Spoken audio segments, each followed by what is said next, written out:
facing the police every single day.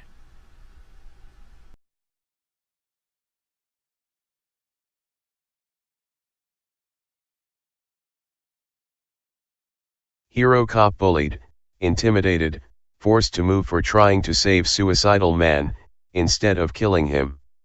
A hero cop chose to save a life instead of end it, and for this, he was fired, bullied, harassed, and forced to move out of town.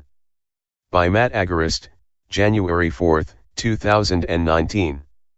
Weirton, West Virginia. As TFTP reported last year, former Weirton police officer Stephen Mader sued the city after he was fired for not killing a suicidal man who needed help. Mader received $175,000 in a settlement as a result of his unnecessary firing. But the successful settlement was the beginning of a dark road for this hero cop who was unafraid to show restraint.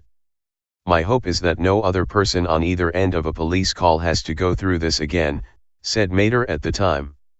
Sadly, however, this former Marine has since been forced to move because the intimidation and bullying has gotten so bad.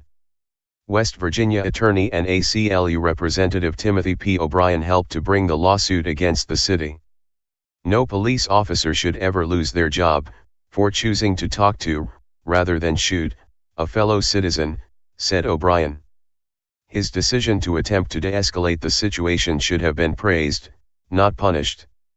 Simply put, no police officer should ever feel forced to take a life unnecessarily to save his career. But this was not the case.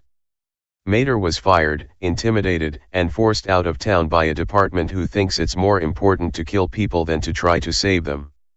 As we reported at the time, on May 6, 2016, Mader responded to a domestic call about a suicidal person. When he arrived on the scene, Mader confronted 23-year-old Ronald D. Williams, who was armed and mentally distraught. Williams' family called police and noted on the 911 call that he was attempting suicide by cop, but that the gun had no bullets and didn't even contain the magazine.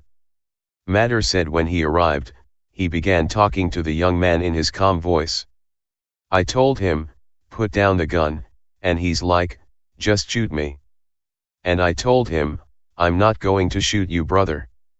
Then he starts flicking his wrist to get me to react to it. I thought I was going to be able to talk to him and de-escalate it. I knew it was a suicide by cop situation," Mader said, adding that, he wasn't screaming, yelling, he wasn't angry. He just seemed distraught. Whenever he told me to shoot him, it was as if he was pleading with me. At first, I'm thinking, do I really need to shoot this guy? But after hearing just shoot me and his demeanor, it was, I definitely can't. Mader showed incredible restraint in the situation, even though Williams was attempting to provoke a suicide by cop. "It is a red flag," Mader told ProPublica in a recent interview. "I was just trying to calm him down. It was really just talking to him like he was a human being, talk to him like a guy who was in a wrong state of mind, like a guy who needed to be calmed down, who needed help. I didn't want to shoot him. I don't want to say this, because it's really corny, but I was kind of sacrificing my well-being for him. I'm not going to shoot this kid for my well-being. I'm going to wait to see more from him." Sadly, as Mader began to reason with Williams and de-escalate the situation, backup arrived, and another officer, Ryan Kuzma, immediately shot and killed Williams without a second of consideration. To add insult to injury, Mader was fired for his restraint, and Kuzma, who murdered Williams, was cleared of all wrongdoing, showing that the police department is explicitly encouraging indiscriminate killings. "I loved being a police officer. And for them to say because of this incident you're not going to continue here was heartbreaking. It had me questioning myself, should I be an officer?" Mader told NBC. Mader would eventually be forced to find work as a truck driver and leave his police career behind, but nor before enduring a slew of abuse at the hands of the killer cop. Mader claims Kuzma repeatedly texted him calling him a coward and blamed him for threats being made against the department. "There's the thin blue line," and one of the ironies of this case is that as we've seen across the county how many instances police have used deadly force in circumstances where that force is questioned, but nothing is ever done. In most cases, you don't see training or suspension. When you contrast with what Officer Mater did and how he's been treated, and officers who've used deadly force and how they've been treated, it speaks volumes to why we have a problem with deadly force in this country, O'Brien said.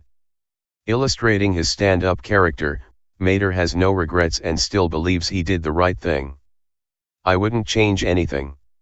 Even after them saying that I failed to eliminate a threat and that it should have been handled differently, I still believe I did the right thing. And a lot of people think I did the right thing, too. I know it's not just me, he said. And he's right, TFTP knows Mater did the right thing, which is why we've been reporting on it for over 2 years. There is one silver lining, however, to the end of this tragic story, and that is the fact that Williams' family has been outspoken about their appreciation for Mater's attempt to de-escalate. My brother wasn't alone, that there was someone there that was looking at him as a person.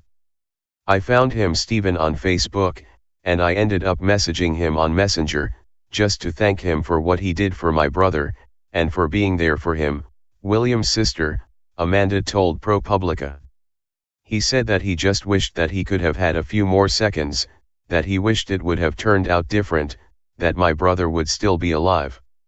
Shooting and killing suicidal or mentally distraught people sadly seems to be the standard operating procedure for police across the country. We have covered countless cases over the years where officers have indiscriminately killed suicidal people instead of helping them out. Obviously, if a family member makes a phone call to police because a loved one is suicidal, the last thing they want is for someone to get hurt, but when police arrive the situation tends to escalate quickly and result in violence.